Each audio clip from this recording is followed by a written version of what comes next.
Friends, अपन देखते हैं राजस्थान के जीके में जो फर्स्ट और इंपॉर्टेंट टॉपिक है फिजियोग्राफी। देखिए, अगर फिजियोग्राफी अच्छी तरह से मालूम है तो आप इवन जो राजस्थान के पूरी की पूरी ज्योग्राफी के साथ में इकोनॉमिक्स, राजस्थान की हिस्ट्री, राजस्थान की कल्चर, ये चीजें भी फिजियोग्राफी बेस्ड होती है। इसलिए आपको फिजियोग्राफी वो बेसिकली बहुत अच्छी तरह से करनी चाहिए। इवन मैं आपको ये जो टॉपिक फर्स्ट टॉपिक है राजस्थान की ज्योग्राफी का, लेकिन आपको इसको यूं मान लीजिए कि राजस्थान रिलेटेड कोई भी अगर कंपटीशन निकालना है तो ये टॉपिक इतना महत्वपूर्ण है कि आपकी पूरी सिलेक्शन का बैकबोन है एक तरह से। तो अपन देखते हैं कि राजस्थान की फिजियोग्राफी किस तरह से वर्ल्ड और इंडिया से अटैच है, क्योंकि राजस्थान कोई सेपरेट पार्ट नहीं है। राजस्थान भी वर्ल्ड और इंडिया के ज्योग्राफी के हिसाब से बिल्कुल यहाँ पर जो लोकेशन है उसकी अफेक्ट होता है, और सारे के सारे फैक्टर जो बेसिक प्रिंसिपल है वो चाहे राजस्थान हो, चाहे वर्ल्ड हो, चाहे इंडिया हो, सेम रहेंगे। सबसे पहले अपन देखते हैं कि राजस्थान की लोकेशन वर्ल्ड के मैप में कहाँ है। देखिए, वर्ल्ड के मैप में अपन सेंटर में देखते हैं 0 डिग्री लेटीट्यूड। 0 डिग्री लेटीट्यूड और इक्वेटर, इसके जस्ट ऊपर से, श्रीलंका के जस्ट ऊपर से इंडिया शुरू होता है 8 डिग्री एंड 4 मिनट से। यहां से इंडिया शुरू होता है और इंडिया के नियरली अबाउट मिडल से जो 8 स्टेट से निकलती है ट्रॉपिक ऑफ कैंसर। ये जो ट्रॉपिक ऑफ कैंसर है राजस्थान के 2 डिस्ट्रिक्ट को टच करती है। ट्रॉपिक ऑफ कैंसर है वो डूंगरपुर और बांसवाड़ा से होती हुई निकलती है। यानी डूंगरपुर और बांसवाड़ा मोस्टली जो ये पार्ट है वो ट्रॉपिक ऑफ कैंसर से नीचे की तरफ है। अब अपन ये जानते हैं कि जो इक्वेटर और ट्रॉपिक्स, यानी ट्रॉपिक ऑफ कैंसर और नीचे की तरफ ट्रॉपिक ऑफ कैप्रिकॉर्न, इन दोनों के बीच का जो रीजन है ये कहलाता है ट्रॉपिकल रीजन। यानी यहां पर टेम्परेचर बहुत हाई होता है, मॉइस्चर होती है, यहां पर है जो क्लाउड फॉर्मेशन के लिए प्रॉपर कंडीशंस होती है। तो ये जो पार्ट है वो ट्रॉपिकल है, और ट्रॉपिकल के जो ऊपर का पार्ट होता है वो कहलाता है सब ट्रॉपिकल। यानी राजस्थान का जो मोस्ट ऑफ पार्ट है, क्योंकि आप डूंगरपुर और बांसवाड़ा को छोड़ दीजिए तो मोस्ट ऑफ राजस्थान का पार्ट किस में आ गया? सब ट्रॉपिकल में। अब इस चीज का अपन यूज क्या पढ़ेंगे कि ट्रॉपिकल और सब ट्रॉपिकल के बेस पे अपने फॉरेस्ट टाइप देखेंगे, मॉनसून के बेस पे। तो अपन देखेंगे डूंगरपुर और बांसवाड़ा जो कि ट्रॉपिकल पार्ट है, वहां पर सागवान टाइप के फॉरेस्ट मिलेंगे आपको। तो सागवान टाइप के फॉरेस्ट मिलेंगे डूंगरपुर और बांसवाड़ा में, क्योंकि वहां पर हायर टेम्परेचर की कंडीशन है वो प्रिवेल करती है। और बाकी पूरा का पूरा राजस्थान है वो सब ट्रॉपिकल है। तो यहां पर जो भी कंडीशन है धीरे धीरे आप देखिए इस इक्वेटर से ऊपर बढ़ते हैं, जो भी मॉनसून के हैं, क्लाइमेट के हैं, टेम्परेचर के हैं, मॉइस्चर के फैक्टर्स हैं, उन फैक्टर को देखते हैं अपन। इस तरफ यहां पर ये अरेबियन सी है, यहां पर इस तरफ है वो आपका अरेबियन सी है। कोई भी सी का जो कोस्टल पार्ट है वहां पर जो टेम्परेचर का वेरिएशन है वो हमेशा कम होता है, यानी टेम्परेचर फ्लक्चुएट नहीं करेगा। इसका मतलब वो अरबियन सी के जस्ट पास में देखे तो आपका सिरोही, जालोर, बाड़मेर, तो यहां पे टेम्परेचर में फ्लक्चुएशन नहीं होना चाहिए। तो सबसे ज्यादा फ्लक्चुएशन किसमें होना चाहिए? सबसे ज्यादा टेम्परेचर किसका है? चूरू का है। तो चूरू क्यों है? क्योंकि यहां पर ये ओशियनिक रीजन से सबसे ज्यादा डिस्टेंस पे है।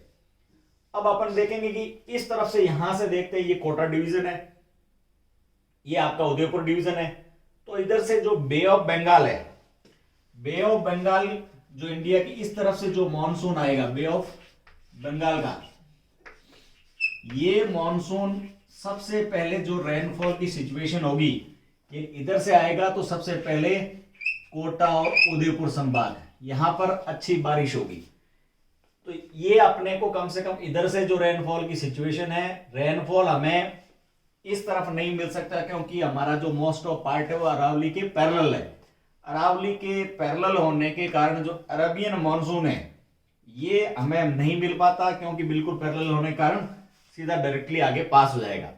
लेकिन जो बे ऑफ बंगाल का मॉनसून आएगा सबसे ज्यादा कोटा, उदयपुर के बांसवाड़ा, प्रतापगढ़, डूंगरपुर, यहाँ पर रेनफॉल होते हुए जैसलमेर तक यहाँ पर रेनफॉल की बिल्कुल एकदम है वो स्केर्सिटी होगी, और सैंड ड्यून्स है वो वेजिटेशन से फ्री है, यानी कोई किसी तरह का प्लांटेशन वगैरह बिल्कुल नहीं है।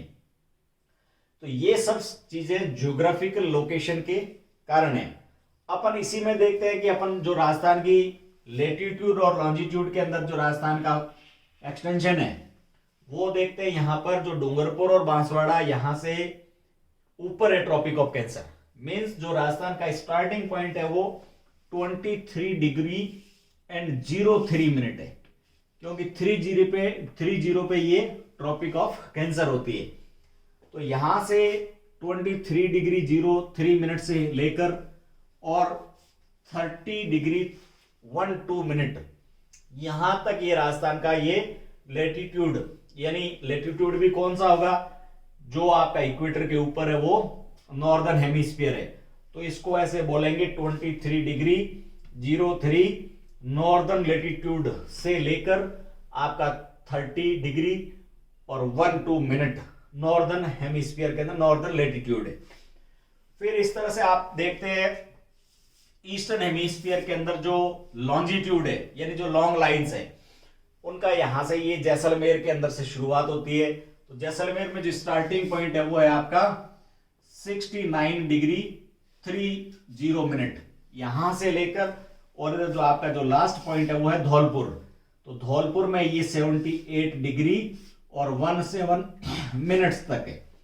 यानी इस तरह से ये राजस्थान का जो एक्सटेंशन है ये अपन देखते हैं कि जो इनिशियल पॉइंट है वो है 23 डिग्री 03 मिनट्स। अब 23 के बाद में 03 लिखा है तो इसको आप इन्वर्ट कर दीजिए, तो 30 हो गया, 3012 मिनट, और फिर 23 को 3 से मल्टीप्लाई करते हैं तो 69 डिग्री 30 मिनट्स, और जो फोर्थ आपका फिगर है वो 78 डिग्री 17 मिनट्स। इस तरह से ये राजस्थान का नॉर्दर्न और ईस्टर्न हेमिस्फीयर के अंदर इसका एक्सटेंशन है। अब अपन देखते हैं कि राजस्थान के जो फिजियोग्राफिकल रीजन है वो एक तरह से मोटा मोटी तौर से कहां से इनका ओरिजिन हुआ, किस तरह से ये आगे बढ़े। तो जो सबसे पहले जो अर्थ का जो इनिशियल पॉइंट है वो सबसे पहले अपन देखते हैं जब ओशियन बन रहा है, तो ओशियन कहां से बनेगा, जो पूरा अर्थ है वो दो पार्ट में सबसे पहले डिटेच हुआ। तो दो पार्ट में डिटेच हुआ तो अपना जो ये साउदर्न पार्ट है, यानी जो जितने भी साउदर्न कॉन्टिनेंट्स है वो सारे के सारे नीचे की तरफ गोंडवाना लैंड के पार्ट है। उस गोंडवाना लैंड का ही पार्ट हमारा पूरा का पूरा इंडिया है, और उसी इंडिया के अंदर हमारी लोकेशन है वो राजस्थान है। यानी राजस्थान एक तरह से गोंडवाना पार्ट का जो सब पार्ट है, और जो अर्थ का पार्ट डिटेच हुआ और ओशियनिक जो इनिशियल एंशिएंट मेजर जो ओशियन बना उसका नाम था टेथिस सी। उस टेथिस सी का जो यहाँ रेमनेंट है ये पूरा डेजर्ट है। ये डेजर्ट पूरा का पूरा यहाँ इससे पहले एक ओशियनिक फॉर्म थी यहाँ पर। अब इस ओशियनिक के रेमनेंट्स अपने को यहाँ पर मिलते हैं, ये जो सैलाइन लेक्स है, जो जहां पर सैलाइन मतलब यहाँ पे सॉल्ट की लेक्स है, सॉल्ट लेक्स की फॉर्म्स के अंदर मिलता है। जैसे अपन देखते हैं सांबर है, डीडवाना है, कुचामन है, पचपदरा है, ये सारी की सारी जो सॉल्टी लेक्स है ये इंडिकेट करती है कि यहाँ पहले ओशियन रहा था। अब अपन सबसे पहले देखते हैं कि इस तरह से यहाँ पर ये फॉर्मेशन हुआ तो क्यों हुआ, क्यों हमारी ये जो आज की जो प्रेजेंट की फिजियोग्राफी है वो किस तरह से मूवमेंट करती हुई आज जो प्रेजेंटली एस्टैब्लिश हुई वो क्यों हुई।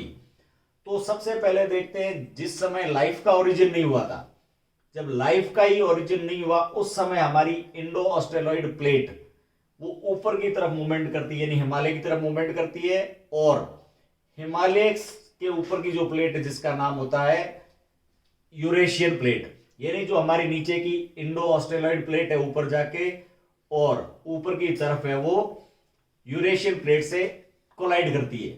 जैसे ही कोलाइड करती है तो फोल्डिंग के कारण जो माउंटेन का फॉर्मेशन होता है, उसी फोल्डिंग माउंटेन का जो पार्ट है वो है हमारा ये अरावली माउंटेन रेंज।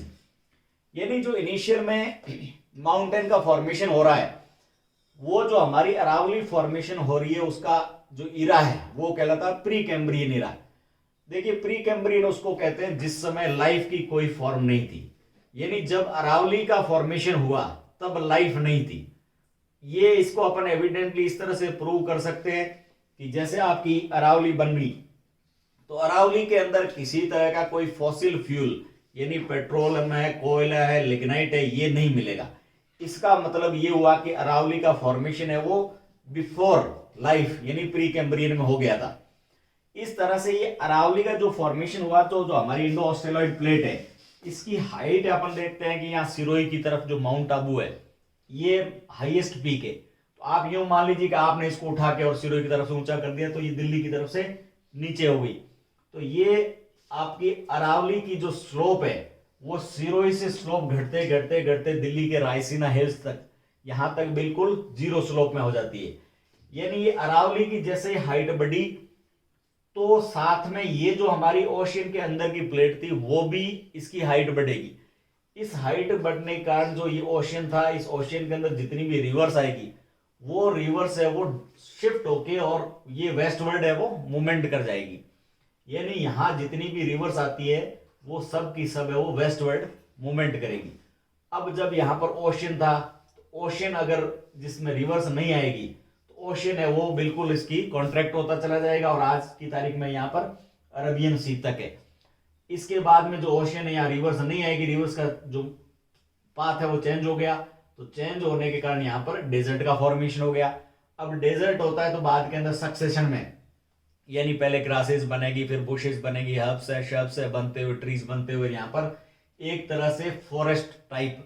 यानी आज अपन देखते हैं कि हमारा जो डेजर्ट है वो पूरे वर्ल्ड के अंदर मैक्सिमम बायोडाइवर्सिटी और मैक्सिमम पॉपुलेटेड ये हमारा डेजर्ट है, जिसके अंदर एविडेंटली अपन देखते हैं कि यहाँ पर ये जो गग्गर रिवर आती है ये वहां पर वैदिक टाइम की सरस्वती रिवर है।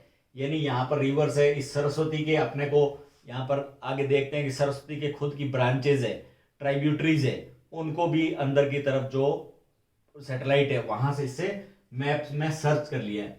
तो इस तरह से ये पूरा का पूरा पार्ट है वो रिवर्स और उसकी ट्राइब्यूटरी से बना हुआ था और यहाँ का पार्ट है वो ओशियन था।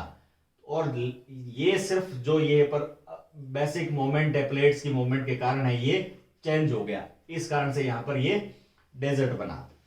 अब डेजर्ट बनने के अंदर जो अदर सिचुएशंस है, अदर सिचुएशन जैसे मेनली जो अरावली की लोकेशन है, आपकी अरावली है वो पैरेलल है तो जो अरबियन मॉनसून है उसको तो ये रोकती नहीं है, अरब से आएगा वो पैरेलली चला जाएगा।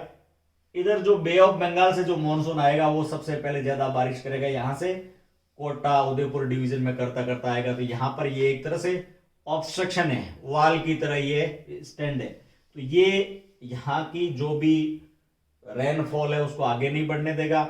अगर यहाँ की जो मॉइस्ट एयर है वो आएगी भी तो भी उसकी जो ह्यूमिडिटी है वो धीरे धीरे घटते घटते घटते घटते इस तरफ वेस्टवर्ड है वो कम हो जाएगी। इस तरह से एक अरावली हो गई और अरावली के पास में ये डेजर्ट डेवलप हो गया।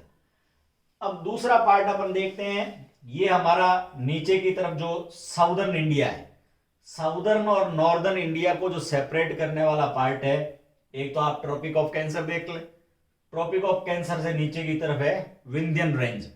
यानी जो विंध्यन रेंज है एमपी के अंदर है, इस विंध्यन से नीचे की तरफ पूरा का पूरा साउदर्न इंडिया है और ये पूरा ट्रॉपिकल पार्ट है। यानी ट्रॉपिकल पार्ट है तो यहां पर टेम्परेचर बहुत ज्यादा रहेगा। इनिशियली भी टेम्परेचर बहुत ज्यादा था, अब उसके कारण यहां पर फिशर इरप्शन होता है। फिशर का मतलब यहां से अंदर से जो लावा है वो इरप्ट होता है। जैसे ही लावा इरप्ट हुआ तो यहां पर जो ब्लैक इसका ये मड है वो निकला और उस मड के फोर्स के कारण से यहां पर ये विंध्यन रेंज का जो पार्ट है वो टूट कर और हमारे यहां से यानी हमारे यहां पर जो कोटा के पास में बूंदी और करौली तक है वो पूरा का पूरा शिफ्ट हो गया। जैसे ही ये स्टोन पार्ट है जो ऑब्स्ट्रक्शन था वो टूट कर इधर शिफ्ट होगा तो पीछे की तरफ मड आएगा। अब जो मड की मूवमेंट होगी तो मड में क्या है, ब्लैक सोयल है, तो वो कि वो पूरे कोटा डिवीजन के अंदर है वो स्प्रेड हो गई। यानी जो कोटा का प्लेटू फेज है, प्लेटू रेंज है, वो साउदर्न प्लेटू का पार्ट है।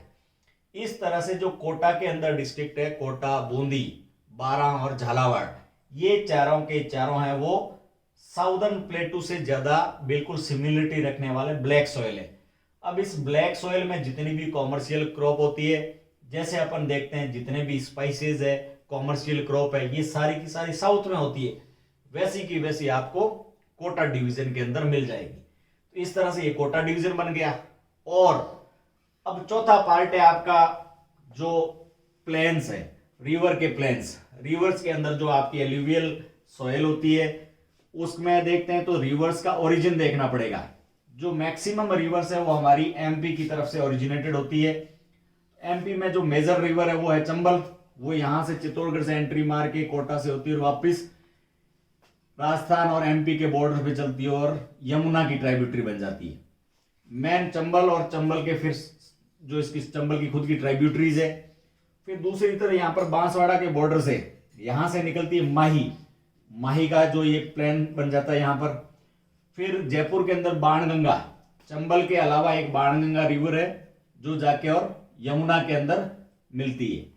और फिर यहां पर अपन देखते हैं कि अरावली के अंदर जो खमनोर की पहाड़ियां हैं, खमनोर रेंज है, उससे वहां से निकलती है बनास। बनास यहां से निकलकर और मूवमेंट करती हुई और ये यहां जाके और चंबल में मिलती है। तो मेजर अपने 4 प्लेन्स हुए, एक तो चंबल का हो गया, चंबल, माही, बाणगंगा और बनास, ये 4 प्लेन्स पढ़ने हैं। फिर ये आपको देखने बाकी की वजह से आपको बता दिया, ये हाड़ौती का प्लेटू, प्लेन्स, अरावली और यहाँ का ये डेजर्ट पार्ट, इसके सब डिविजन्स है वो अपन एक एक करके और इसको बिल्कुल डिटेल के अंदर देखेंगे। फ्रेंड्स, अब अपन देखते हैं कि ये जो आपके सामने मैप है, इसको आप पॉलिटिकल मैप की तरह यूज करके और किस तरह से आपको पॉलिटिकल चीजें क्लियर करनी है। देखिए, इस जो राजस्थान के सामने जो अपन देखते हैं कि जो एक मैप आता है तो पूछते हैं आपको कितने डिस्ट्रिक्ट्स है, तो अपन कहते हैं 33 डिस्ट्रिक्ट। 33 डिस्ट्रिक्ट मीन्स आप बता रहे हैं जो है वो रेवेन्यू डिस्ट्रिक्ट्स है। आपको अदर जैसे क्वेश्चन पूछे आपको कि राजस्थान के अंदर पुलिस डिस्ट्रिक्ट कितने हैं, तो आप आंसर देंगे 40 है। राजस्थान के अंदर ट्रांसपोर्ट डिस्ट्रिक्ट कितने हैं, तो आप आंसर देंगे 54 है। राजस्थान के अंदर इंडस्ट्रियल डिस्ट्रिक्ट कितने हैं, तो आंसर होगा 36 है। तो जो आप 33 जो आंसर बताते हैं वो एक्चुअल में रेवेन्यू डिस्ट्रिक्ट्स है।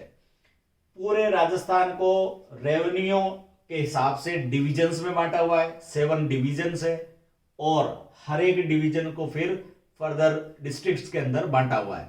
तो अपन देखते हैं कि इस तरह से जो राजस्थान का पॉलिटिकल सिनारियो है, पॉलिटिकल डिविजन्स है, वो किस तरह से।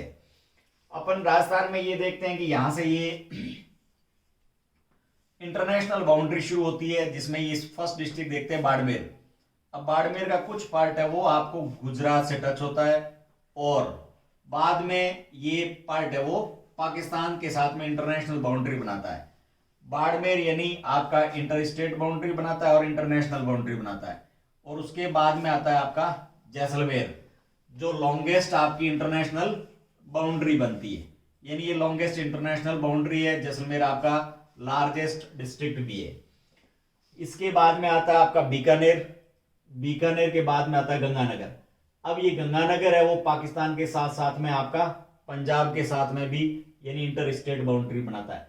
यानी यहां पर गंगानगर और बाड़मेर ऐसे 2 डिस्ट्रिक्ट हो गए जो आपको इंटरनेशनल के साथ में इंटर स्टेट बाउंड्री भी बना रहे हैं।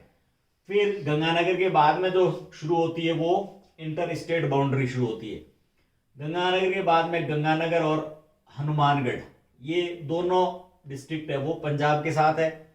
फिर हनुमानगढ़ एक ऐसा है जो पंजाब और हरियाणा दोनों के साथ में टच करता है। हनुमानगढ़ के बाद में आपको शेखावाटी का रीजन आता है। शेखावाटी के 3 डिस्ट्रिक्ट है, चूरू, झुंझुनू और सीकर। ये तीनों के तीनों डिस्ट्रिक्ट है आपके हरियाणा को टच कर रहे हैं। सीकर के बाद में आप देखिए जयपुर, जयपुर का जो हेडक्वार्टर है वो आपका इंटर स्टेट बाउंड्री से बहुत दूर है, लेकिन जयपुर का कुछ पार्ट है वो यहां से हरियाणा को टच करता है, यानी जयपुर हरियाणा को टच करने वाला डिस्ट्रिक्ट है। उसके बाद में आता है आपका अलवर, अलवर के बाद में भरतपुर। भरतपुर एक ऐसा डिस्ट्रिक्ट है जो इधर हरियाणा को टच करता है, इसका कुछ पार्ट है वो यूपी को भी टच करता है। अब भरतपुर के बाद में धौलपुर, तो धौलपुर का कुछ पार्ट है वो यूपी के साथ में एमपी को टच करता है। इस तरह से यूपी को टच करने वाले आपके दो डिस्ट्रिक्ट हुए, भरतपुर और धौलपुर। फिर उसके बाद में एमपी शुरू होता है। एमपी को टच करने वाले धौलपुर, करौली, सवाई माधोपुर, फिर कोटा, बारां, झालावाड़, चित्तौड़। चित्तौड़ के बाद में आ जाता है आपका भीलवाड़ा, फिर अगेन चित्तौड़, फिर प्रतापगढ़। प्रतापगढ़ के बाद में बांसवाड़ा।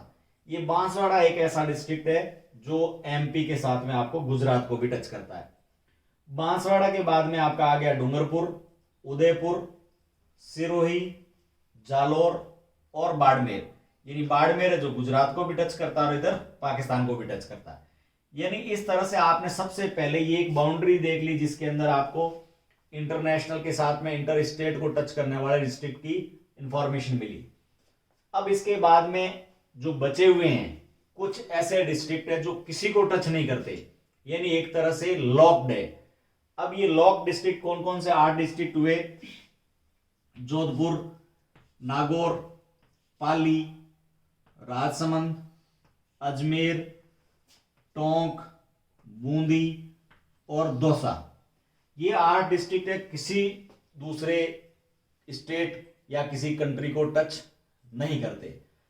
अब देखिए आपको ये जो मैप है ये पॉलिटिकल मैप है। ये डिविजन्स में सबसे पहले अपन जोधपुर डिवीजन देखें तो जोधपुर के अंदर जोधपुर खुद, जैसलमेर, बाड़मेर, जालोर और सिरोही, ये हो गया जोधपुर और पाली, ये जोधपुर डिवीजन। फिर आपका आ गया बीकानेर डिवीजन जिसमें बीकानेर, चूरू, हनुमानगढ़, गंगानगर। फिर आपका सेंटर में आ गया अजमेर डिवीजन, तो अजमेर, नागौर, टोंक और भीलवाड़ा। फिर इसके बाद इधर आ गया उदयपुर डिवीजन, तो उदयपुर में उदयपुर, राजसमंद, डूंगरपुर, बांसवाड़ा, प्रतापगढ़ और चित्तौड़। फिर इसके बाद में इधर कोटा डिवीजन, तो कोटा के अंदर कोटा, बूंदी, बारां और झालावाड़। फिर इधर सेंटर में, इधर ईस्टर्न की तरफ सेंटर में जयपुर। जयपुर डिवीजन में आपका जयपुर आ गया, सीकर आ गया, झुंझुनू आ गया, अलवर आ गया, दौसा आ गया। फिर इसके बाद में जो लास्ट ईस्टर्न डिवीजन है सबसे लास्ट में बना ये है, इसके अंदर आगे भरतपुर, धौलपुर, करौली और सवाई माधोपुर। इस तरह से ये 7 डिस्ट्रिक्ट हुए। अब आपको जिस तरह से एक लेटीट्यूड और लॉन्जिट्यूड मैंने आपको एक्सटेंशन बताया वो पूरा का पूरा इस तरह से सब लाइंस, जैसे आपने 69 किया, फिर से 69 के बाद में आपका 70 हो गया, कहां पे 70 है, फिर 71 किस तरह से, इस तरह से ये पूरा का पूरा मैप है आपको लेटीट्यूड और लॉन्जिट्यूड में बांट कर देखना है। फिर हर एक डिस्ट्रिक्ट का देखोगे किस तरह से लेटीट्यूड में और लॉन्जिट्यूड के अंदर कितना इसका एक्सटेंशन है। तो ये देखने से आपको कौन कितना बड़ा है, कौन कितना छोटा है, ये सब इंफॉर्मेशन आपको मिल जाएगी। अब देखते हैं राजस्थान के अंदर यहाँ पर जो एक्सटेंशन है नॉर्थ, यहाँ पर एक विलेज का नाम है कोना विलेज। ये यहां से लेकर और यहां पर बांसवाड़ा के बोरकुंड विलेज, ये यहां तक 826 किलोमीटर तक इसका एक्सटेंशन है। फिर आता है आपका ईस्ट टू वेस्ट, यहां पर ये कटरा विलेज है और यहां सिलोरा विलेज, यहां तक 869 किलोमीटर है वो इसका एक्सटेंशन है। इस तरह से जो राजस्थान का टोटल एरिया हुआ 3,42,239 किलोमीटर स्क्वायर के अंदर इसका जो टोटल एरिया हुआ। ये एक मोटा मोटी तौर पे राजस्थान के बारे में बेसिक बातें हैं जो आपको ध्यान में रखनी है।